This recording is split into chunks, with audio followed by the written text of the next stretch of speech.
ஸ்ரீ சக்தி polytechnic கல்லூரி இருபாலர் கல்வி நிறுவனம் இந்த ஆண்டு முதல் artificial intelligence and machine learning குறித்த பாடப்பிரிவை நடத்த உள்ளோம். செயற்கை நுண்ணறிவு அதாவது AI வேகமாக வளர்ந்து வரும் தொழில்நுட்பம். AI கற்றுக்கொள்பவர்களுக்கு எதிர்காலத்தில் பல வேலை வாய்ப்புகள் இருக்கும். ஸ்ரீ சக்தி பாலிடெக்னிக் கல்லூரி, சேனாச்சிப்பட்டு, செங்கம், திருவண்ணாமலை மாவட்டம்.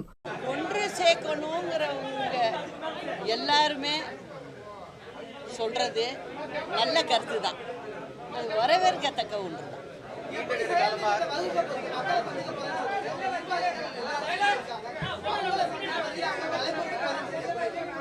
நிறைய பேரை நான் சந்திச்சுக்கிட்டு இருக்கேன்.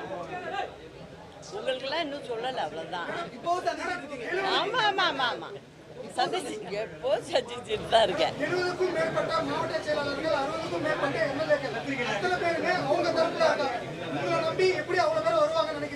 நீங்க பார்க்க தானேங்க போறீங்க, பாருங்க, ஆட்சி அமைக்கிறத பாருங்க, இது எல்லாமே நீங்க பார்க்க தானே போறீங்க.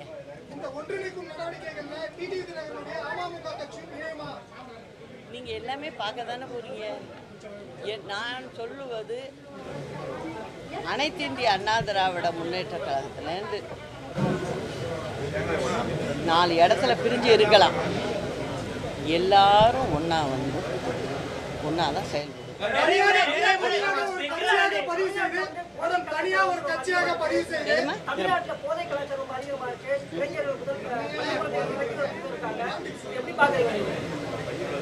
அதாவது இப்போ எப்படி இருக்குன்னா, 1 கிலோ 2 கிலோ அப்படின்னு போதைப் பொருள்லாம் எடுத்துகிட்டு போனாங்க. இப்போ இந்த அரசாங்கம் வந்து 4வது வருடத்தில் இருக்குது. அதனால இப்போ எப்படி வருதுன்னா, 3000 கிலோ 4000 கிலோ 5000 கிலோன்னு எடுத்துகிட்டு போயிட்டுருக்காங்க. இதுக்கு வந்து அரசாங்கம் உறுதுணையாக இருக்கிற மாதிரி தான் எனக்கு தெரியுது. தமிழகத்துல பாஜக தான் ஒரு நிரந்தர எதிர்கட்சியா இருக்குதுன்னு சொல்லி பேசிட்டு வராங்க. இப்ப தற்போது அதிமுக போட்டியிடல, அவங்க சொல்றது சரியா அப்படின்றத ஒரு உறுதிப்படுத்துற மாதிரி தானே இருக்கு. நாடாளுமன்ற பல்வேறு தனிப்பட்ட ஒருத்தங்களுடைய செய்தியை வச்சு நம்ம எதுவுமே கணிக்க முடியாது. எப்போதுமே மக்கள் என்ன முடிவு பண்றாங்கன்னு தான் பார்க்கணும். இடைத்தேர்தல் புறக்கணிப்புங்கிறது இந்த நேரத்தில் சரியில்லை தான்.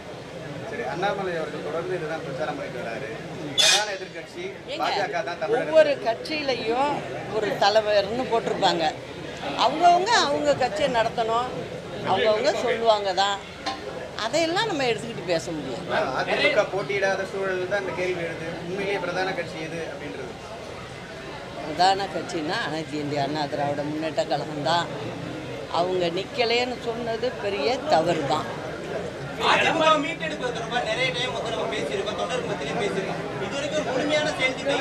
இல்லை இல்லை, ஏற்படலை. இப்போ இல்லை இல்லை, தொண்டர்கள் மீண்டு வருவாங்கங்கிறதில்ல, இருக்காங்க தொண்டர்கள். அதனால் அதில் ஒன்று அதிமுக சைடுன்னு நீங்கள் தான் பிரித்து பேசுகிறீங்க. அந்த மாதிரி ஒரு நிலைமை இல்லை. தேர்தல் கூட்டணி அமைச்சிருந்தாங்க இல்லையா, தேர்தல் கூட்டணியில பாஜகவை விட்டு பிரிந்து வந்து களம் காண்பது என்பது சரியான ஒரு முடிவு நினைக்கிறீங்களா? இந்த தேர்தல் நீங்க எந்த பத்திரிக்கை, நீங்க எந்த பத்திரிக்கை, நீங்க எந்த பத்திரிக்கை? Sun TV. மக்கள் பிரச்சனையெல்லாம் எதுவும் போட மாட்டீங்களோ? இல்லை மக்கள் பிரச்சனை எதுவுமே பேச மாட்டீங்களா சன் டிவியில்? மக்கள் பிரச்சனையே பேச மாட்டீங்களான்னு கேட்குறேன். மக்கள் இல்லை மக்கள் பிரச்சனைனா நான் சொல்லட்டேன், வரிசையாக சொல்லவா? கொஞ்சம் எடுத்துக்கிறீங்களா? மக்கள் பிரச்சனை சொல்லட்டேன். இப்போ ஸ்கூலு சொல்கிறேன். இப்போ ஸ்கூல் முடிஞ்சிருக்கு, இப்போ ஆரம்பிக்க போகிறாங்க. இப்போ திமுக அரசாங்கம் வந்து 4வது வருஷம், திமுக அரசாங்கம் வந்து இப்போ 4வது வருஷம் இல்லையா நடக்குதுல்ல, 4வது வருடம் நடக்குது. பள்ளி குழந்தைகளுக்கு அம்மா காலத்தில் 11 வகையான பொருள்கள் கொடுக்கப்பட்டது. அதில் ஒன்று வந்து, அதாவது 8ஆம் கிளாஸ் வரைக்கும் சில பொருள்கள் கொடுப்பாங்க. 10th முடிச்சு 11th போகும்போது மடிக்கணினி கொடுப்பாங்க. திமுக வந்து 3 வருஷம் முடிஞ்சு 4வது வருடத்தில் இப்போ இருக்கு. மடிக்கணினி கொடுத்துருக்கா? கொடுக்கல. ஏன் கொடுக்கலைங்கிறது என்னோட கேள்வி. அது சம்பந்தப்பட்ட கல்வி அமைச்சர் வந்து 3 ஆண்டு காலமாக என்ன சொல்லிக்கிட்டு இருக்காரு, நாங்கள் மடிக்கணினி கொடுக்கறதா அல்லது டேபு கொடுக்கறதா அப்படின்னு சொல்லிட்டு இருக்காரு. 4 வருடம் ஆயும் இன்னும் முடிவெடுக்கலை அவங்க. அப்போ இந்த 4 வருட காலத்தில் படித்து வெளியில் போன பையங்க, பெண்கள், இவங்களுக்கு மடிக்கணினியே கொடுக்கப்படலை. அதுவே கிட்டத்தட்ட 20 லட்சம் இளைஞர்கள் இருப்பாங்க. அதில் இவங்க ஆண்ட வருஷங்களை நான் சொல்கிறேன். என்ன பண்ணிக்கிட்டு இருக்கு அரசாங்கம்? என்ன பண்ணிக்கிட்டு இருக்கேன்னு நான் கேட்குறேன். அரசாங்கம் பிள்ளை, நீங்கள் வந்து பல அறிவிப்புகளை கொடுத்து ஆட்சிக்கு வந்தீங்க, மடிக்கணினி கொடுத்தீங்களா? என்னோட கேள்விக்கு பதில் வேணும். 4 வருடமாக நீங்கள் வந்து மடிக்கணினி கொடுக்கலாமா அல்லது டேபு கொடுக்கலாமா அப்படின்னு நீங்கள் யோசிச்சுட்டு இருக்கீங்க. உங்கள் வீட்டு பிள்ளைங்க காஸ்ட்லியான மடிக்கணினி வச்சுருக்கோம், டேபு வச்சுருக்கோம், 2 சேர்த்து கூட வச்சுருக்கோம். ஆனால் ஏழை எளிய வீட்டு பிள்ளைகளுக்கு அந்த மடிக்கணினி கொடுக்காததுனால எவ்வளோ பிரச்சனைகள் தெரியுமா? அதுங்களுக்கு அதை ஆப்ரேட் பண்ண தெரியாது. 11ஆம் கிளாஸில் அந்த புள்ள கற்றுக்கிட்டு இருக்கோம். 2 வருஷம் அனுபவம் அதுக்கு கிடச்சிருக்கோம். அந்த அனுபவம் அந்த குழந்தைகளுக்கு கிடச்சிதா? இல்லை. நீங்கள் என்னையா ஆட்சி பண்ணுறீங்க? அதே மாதிரி யூனிஃபார்ம் பிள்ளைங்களுக்கு விலை இல்லாமல் கொடுக்குற யூனிஃபார்மாக இருக்கட்டும், பாடப்புத்தகங்களாகட்டும், இது எதுவுமே வந்து சரிவர கொடுக்கல இந்த அரசாங்கம். கிட்டத்தட்ட ஒரு ஆண்டு முடிஞ்சு டிசம்பர் மாதத்துக்கிட்ட வர்றப்ப இவங்க என்ன பண்ணுறாங்க, அப்போ தான் ஒரு யூனிஃபார்ம் கொடுக்குறாங்க. அம்மா இருந்தப்போ ஒவ்வொரு குழந்தைக்கும் 4 செட்டு 4 நம்பரு கொடுப்பாங்க. இப்போ 1 கொடுக்கறதுக்கே தரீனத்தான் போடுது இந்த அரசாங்கம். கொடுக்குதா? அடுத்தது 4500 கோடி பஸ்ஸுக்குன்னு ஒதுக்கின பணம் அப்படியே இருக்குது. எத்தனை வருஷமாக இருக்கிறது? 4 ஆண்டு காலமாக இருக்குது. ஒரு பஸ்ஸு வாங்கினீங்களா நீங்கள்? சென்னையில் இவ்வளோ ப்ரெஸ் இருக்கீங்க. சென்னையில் போய் ஒவ்வொரு இடத்துலையும் போய் பாருங்கள். டைடல் பார்க் பக்கத்தில் போய் நின்று பாருங்கள். நைட்டு 9 மணி 9:30 மணி ஆனாலும் பெண் பிள்ளைகளும் பையங்களும் வயது முதிர்ந்தவர்களும் பஸ்ஸுக்காக காத்து கிடக்குறாங்க சென்னையிலேயே. இதுக்கெல்லாம் யார் காரணம்? இந்த அரசாங்கம் தான் காரணம். திமுக அரசு தான் காரணம். ஏன் நீங்கள் பஸ்ஸு வாங்கலை? பஸ்ஸை வாங்கி விட வேண்டியது தானே? ஏன் பஸ்ஸு வாங்கலை நீங்கள்? வெளியில் என்ன தெரியுமா சொல்கிறாங்க? பேரம் பேசுகிறாங்க. அதனால் அவங்க பணம் கேட்குறாங்க, எங்களால் கொடுக்க முடியலை, அதனால் பஸ்ஸு வாங்க முடியாமல் நிற்கிது. இப்போ நான் கேட்ட கேள்விக்கெல்லாம் பதில் சொல்லுங்கள். அவங்க வந்து என்ன பண்ணிக்கிட்டு இருக்காங்க? இப்போ ஒவ்வொரு இடத்துலையும் போய் ஒரு பெரிய கூட்டத்தை திரட்டி என்ன பண்ணிக்கிட்டு இருக்காங்க? அவங்களுடைய கையாளாகாத தனத்தை மறைக்கிறதுக்கு முப்பெரு விழாங்கிறது, அந்த விழா இந்த விழாங்கிறது. இதுக்கா மக்கள் உங்களுக்கு ஓட்டு போட்டுச்சு? வாக்கு போட்டது இதுக்கா?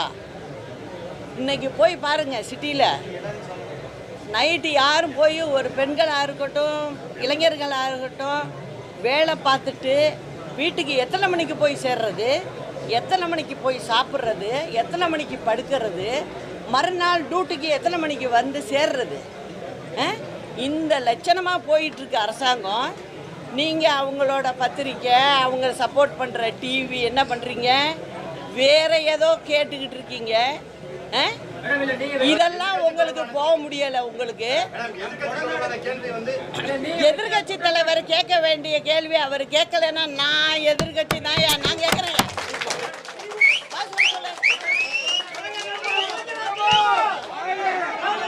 பாருங்க, நான் அரசாங்கத்தை கேட்கக்கூடிய துணிச்சல் எனக்கு இருக்கு.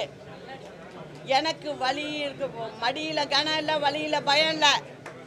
நீங்க என்ன பண்ணிக்கிட்டு இருக்கீங்க? ஒரே கொடநாடு கேஸை வச்சுக்கிட்டு இந்த திமுக என்ன வேலை பண்ணிக்கிட்டு இருக்கு? என்ன வேலை பண்ணிக்கிட்டு இருக்குது ஊருக்கே தெரியுது, உலகத்துக்கே தெரியுது. அதனால ஆமா, நீங்க இப்ப என்ன சொல்றீங்க? அதாவது இருக்காங்களா இல்லையாங்கிறது அடுத்த பிரச்சனை. உங்களோட விசாரணையே ஆமா வேகத்துல போகுது. நீங்க வந்து அரசாங்கங்கிறீங்க, போலீஸ் அப்படி வச்சிருக்கேன் இப்படி வச்சிருக்கேங்கிறீங்க. ஆனா உங்களால அந்த கேஸை முடிக்க கூட வக்கில்லையே உங்களுக்கு.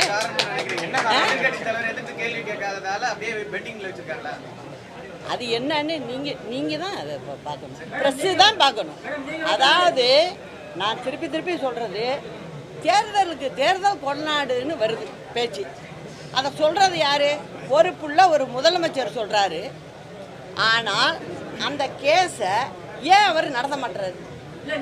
நடத்த வேண்டியதுதான் அந்த கேஸை. அதில் யார் பாதிக்கப்படுறாங்களோ அவங்கள நீங்கள் ஆக்ஷன் எடுங்க, அது யாராக இருந்தாலும். ஏன் அதை செய்ய மாட்டேங்கிறீங்க?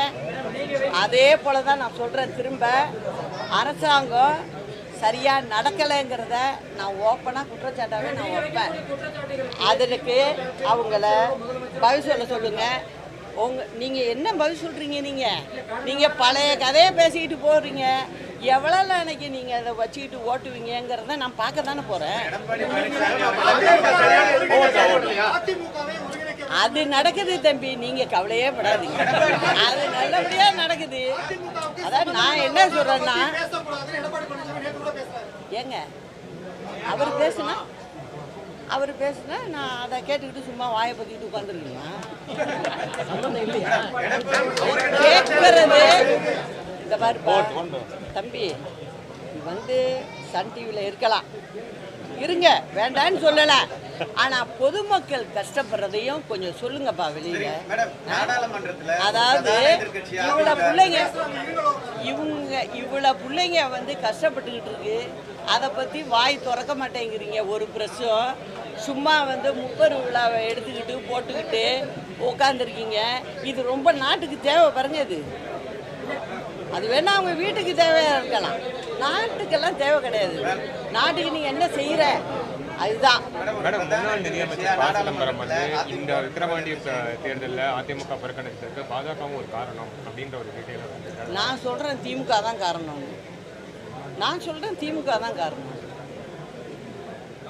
எப்போ வந்து கொடநாடுக்கு வழக்கு முடியுதோ அப்போ தான் ஊர் உலகத்துக்கு எல்லாமே தெரிய வரும். இதுதான் உண்மை. ஒரு சில சுயநலவாதிகள் இந்த இயக்கத்தை இந்த அளவுக்கு எடுத்து சென்றுள்ளனர். இது எல்லாவற்றையும் நானும் பொறுமையாக பார்த்து கொண்டிருந்தேன். புரட்சி தலைவரை பொறுத்தவரை ரொம்ப அமைதியாகவும் எல்லோருக்கும் மரியாதை கொடுத்தோம் இந்த இயக்கத்தை உருவாக்கியவர். புரட்சி தலைவர் அவர்கள் உடல்நிலை சரியில்லாமல் இருந்தபோது அமெரிக்கா சென்று வந்த பிறகு என்னை சந்திக்கும் போதெல்லாம் புரட்சி தலைவரிடம் நான் நல்ல முறையில் பேசியிருக்கிறேன். அவரும் இந்த இயக்கத்தின் மேல் நானும் பற்றுடையவள் என்பதை தெரிந்து என்னிடம் பல அரசியல் சம்பந்தப்பட்ட இயக்க சம்பந்தப்பட்ட செய்திகளை எல்லாம் பேசுவார். அப்பொழுது நான் அவரிடம் கண்ட ஒன்று, யாரையும் தூக்கி போற்றக்கூடாது, எல்லாரையும் அரவணைத்து செல்லணும் அப்படிங்கிறதுக்கு முன்னுரிமை கொடுப்பார் தலைவர். ஏன் இதை சொல்றேன்னா, அந்த சமயத்தில் அம்மா கொள்கை பரப்பு செயலாளர், அந்த காலகட்டத்தில் ஒரு பக்கம் அமைச்சராக இருந்த ஆர்.எம். வீரப்பன் அண்ணன் அவர்கள், ஒரு பக்கம் எஸ்.சி. சோமசுந்தரம் அண்ணன் அவர்கள், இருவருமே அம்மாவுக்கு பல தொந்தரவுகளை கொடுத்தார்கள். அந்த சமயத்தில் அம்மா கூட இருக்கிறது யாரு? அதனால இந்த விஷயங்களை எல்லாம் தலைவர் என்கிட்ட அடிக்கடி சொல்லுவார். ஆனா தலைவருக்கு தெரியும் இதற்கு அவருக்கு பின்னாடி இந்த கட்சிக்கு யார் தலைமை தாங்க போறாங்கன்னு அவருக்கு தெரியும் நல்லாவே. அதே சமயம் என்ன செய்வாரு, எல்லாரையும் கொஞ்சம் விட்டு கொடுத்து ஒன்றாக இணைத்து செல்லணும் அப்படிங்கிறத அடிக்கடி எனக்கு சொல்லியிருக்காரு. நான் அதை அம்மாவுக்கு அடிக்கடி சொல்ற ஆளு. அதனால அப்படியே பழக்கப்பட்டு வந்துட்டேன். எனக்குன்னு பார்த்தீங்கன்னா இந்த ஊரு தான் சொந்த ஊரு, இந்த ஜாதி தான் சொந்த ஜாதி அப்படிங்கிற எண்ணம் எல்லாம் எனக்கு தெரியவே தெரியாது. காரணம் என்ன அப்படின்னா, புரட்சி தலைவர் மேல அவ்வளவு ஈடுபாடு எனக்கு. அவர் எப்படி இருந்தாரோ அதே போலதான் இருந்தோம், அம்மாவும் அதே போலதான் இருந்தாங்க. இல்லைன்னா அம்மா ஒரு உயர்ந்த ஜாதியில உள்ளவங்க, என் கூட பழகியே இருக்க முடியாது. இப்ப இதுல இருந்தே தெரியும் எல்லாருக்கும் அம்மாவும் ஜாதி பாக்குறவங்க கிடையாது அப்படின்னு. ஆனா இப்ப என்ன ஆயிடுச்சு, அது நம்ம இயக்கத்துல ரெண்டு விஷயம் கிடையாது. ஆனா திமுக எல்லாம் உண்டு. அது என்னென்ன, வாரிசு அரசியல் அங்க தலை தூக்கி ஆடும். நம்ம இதுல அதெல்லாம் கிடையாது. ஒரு சாதாரண ஏழை கூட எம்எல்ஏ ஆகலாம், எம்பி ஆகலாம். இதெல்லாம் நம்ம கட்சிக்கு உள்ள முறைகள் அது. ஆனா திமுக அப்படிலாம் சொல்லவே முடியாது. எல்லாரும் உழைக்கணும், எல்லார்ட்டையும் வேலை வாங்குவாங்க. ஆனா அவங்க குடும்பத்தில் உள்ள வாரிசு அப்படியே கொண்டு வருவாங்க. மற்றவங்கெல்லாம் தேர்தலுக்கு வேலை செஞ்சுட்டு திமுகவில் சத்தம் போடாம இருக்கணும். ஆனா நம்பது அப்படி இல்லை, தலைவர் அப்படி வச்சில்ல. அதனால அந்த முறையிலேயே நான் வந்துட்டேன். ஆனா என்ன ஆச்சு,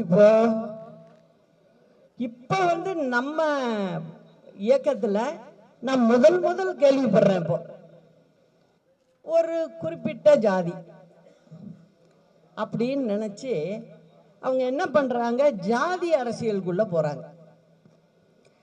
நிறைய ஜாதி அமைப்புகள் தனி அமைப்பு வச்சுக்கிட்டுலாம் நடத்துறாங்க. அப்படி ஆசைப்பட்டாங்கன்னா அந்த மாதிரி போய் பண்ணலாம், அதுல நம்ம ஒன்றும் தலையிட போறதில்லை. ஆனா இது தலைவர் ஆரம்பிச்ச இயக்கம், அம்மா வளர்த்த இயக்கம், இதுல அந்த மாதிரி செய்யறத யாரும் பொறுத்துக்க மாட்டாங்க, நம்ம தொண்டர்களும் பொறுத்துக்க மாட்டாங்க, நானும் பொறுத்துக்க மாட்டேன்.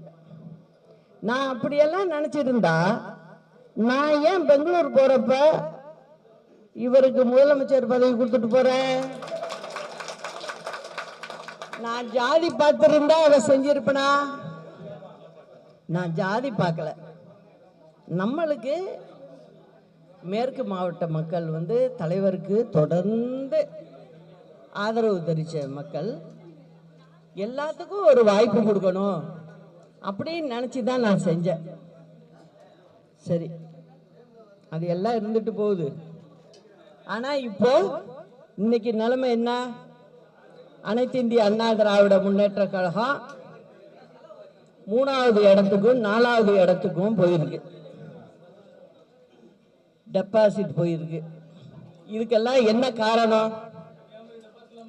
எந்த இடத்துலையும் நம்ம தொண்டர்கள் இருக்காங்க, மக்கள் இருக்காங்க, பொதுமக்கள் இருக்காங்க. பொதுமக்களை பொறுத்த வரைக்கும் அதிமுகனாக்கா கொஞ்சம் பிரியம் ஜாஸ்தி. ஏன்னா நம்ம ஆளுங்க போய் யாரும் போய் நம்ம கரக வேஷ்டி கட்டிக்கிட்டு யாரும் போய் மக்களுக்கு தொந்தரவாக இருக்க மாட்டாங்க. அதை அப்படியே வளர்த்து கொண்டு வந்துட்டார் தலைவரும், அம்மாவும் அதே போல் வந்துட்டாங்க. அதனால நம்ம கட்சிக்காரங்க பொதுவாக மக்களோட இணக்கமாக பிரியமாக போயிடுவாங்க. அதனால பொதுமக்களுக்கும் நம்ம மேலே ஒரு தனி பிரியம் இருக்கும். அதெல்லாம் விட்டுட்டு இப்போ இந்த அளவுக்கு போகிறோம் அப்படின்னு சொன்னால், இப்போ தானும் கெட்டு கட்சியையும் கெடுக்கக்கூடாதுங்கிறது தான் என்னோட கோரிக்கையாகவும் இருக்குது. ஆனால் இது மாதிரி நான் நிறைய பார்த்தேன். ஆரம்பத்திலேயே 2 அணியாக போய் சேவல் புறாலாம் நம்ம பார்த்துட்டு தானே வந்திருக்கோம். அதனால நல்ல நேரம் இப்போ வந்துருச்சு. நான் இத்தனை நாள் சொன்னது வேற, இப்போ நம்மளுடைய நேரம் சரியா கணிஞ்சு வந்திருக்கு. அதனால எதை பற்றியும் கவலைப்படாதீங்க. என்னடா அது சின்னம்மா எப்போ பார்த்தாலும் இதை சொல்கிறாங்களே அப்படின்னு நினைக்க வேண்டாம். இதுதான் நான் சொல்லிக்கிட்டு வந்தேன் இல்லையா, அதுக்கு இதுதான் நேரம். அதனால கவலைப்படாதீங்க. நிச்சயமாக தமிழ்நாட்டு மக்கள் நம்ம பக்கம் இருப்பாங்க. இப்போ அவங்க சொல்லலாம், பல கூட்டணியை வச்சுக்கிட்டு நின்று எல்லாம் பேசலாம். இப்போ கூட பார்த்தீங்கன்னா நம்மளை பொறுத்த வரைக்கும் நான் ரொம்ப ஸ்ட்ராங்காக இருக்கேன். எந்த ஆட்கள் அனைத்து இந்திய அண்ணா திராவிட முன்னேற்ற கழகம் முடிஞ்சு போச்சு அப்படின்னு நினைக்க முடியாது. ஏன்னா என்னோட என்ட்ரி ஆரம்பிச்சிருக்கு.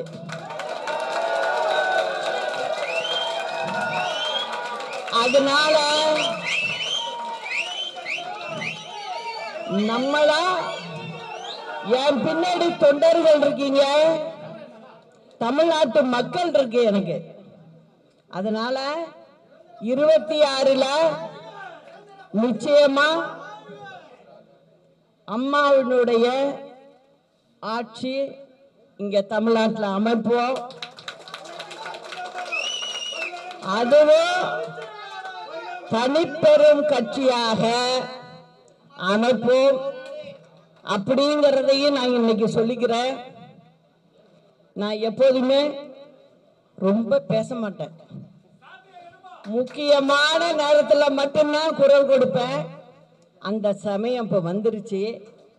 அதனால இனிமே ஒன்று கவலைப்படாமல் இருங்க. நிச்சயமா விரைவில் நானும் சுற்றுப்பயணம் வரப்போறேன். பட்டி தொட்டி எல்லாம் போய் மக்கள்கிட்ட நான் கேட்க போறேன். இன்னைக்கு இந்த திமுகவோட சலசலப்பெல்லாம் எப்படி ஆக போகுது அப்படிங்கிறத பாருங்க. நான் அன்னைக்கு கேட்கிற கேள்விகளுக்கு திமுக சரியான பதில சொல்லணும். ஏன்னா நம்மளுடைய ஆட்சி முறை எல்லாமே தெரிஞ்ச ஆளுனா, அதனால நீங்க எனக்கு தெளிவான பதில்களை சொல்ல வேண்டி இருக்கும். அதனால நிச்சயமா இந்த தமிழகத்துக்கு மக்களுக்கு நல்ல ஒரு ஆட்சியை கொடுக்கணும். இந்த திமுகவினுடைய கோர பிடியிலிருந்து தமிழ்நாட்டு மக்களை காக்கணும்னா நம்ம வந்தே ஆகணுங்கிற கட்டாயம். அதை நிச்சயமா அதை நல்லா புரிஞ்சவனா. அதனாலதான் நான் அவசரப்படலை. ஏன் அவசரப்படலைன்னா, எனக்கு ஒரு கண்ணு தொண்டர்கள், இன்னொரு கண்ணு தமிழக மக்கள். இது ரெண்டையும் ஒரு சேர கொண்டு போய் செய்யணும்னு நான் நினைச்சேன். அதனால தான் நான் எந்த சலசலப்பு வந்தாலும் சரி, என்ன வந்தாலும் சரி, என்னோட பார்வை நேர் பார்வை, நேரா சொல்லுவேன், செய்வேன். அதனால நீங்க எல்லாம் இந்த இந்த செய்திக்காக தான் காத்திருந்தீங்க. ஒன்றும் கவலைப்படாதீங்க. நான் தமிழ்நாட்டு மக்களுக்கும் அம்மா விட்டு சென்ற போது சில விஷயங்கள் செய்யணும்னு சொல்லிக்கிட்டு இருந்தது, அதையும் நம்ம செய்யணும் அப்படிங்கிறத மட்டும்தான் நான் நினச்சிக்கிட்டு இருக்கேன். இப்பயும் சொல்கிறேன், எப்பயும் சொல்கிறேன், மக்களுக்காக வாழ்ந்து 40 வருஷம் போயிருக்கு. மீதி காலமும் அது தொடருங்கிறத சொல்லிக்கிறேன். வணக்கம்.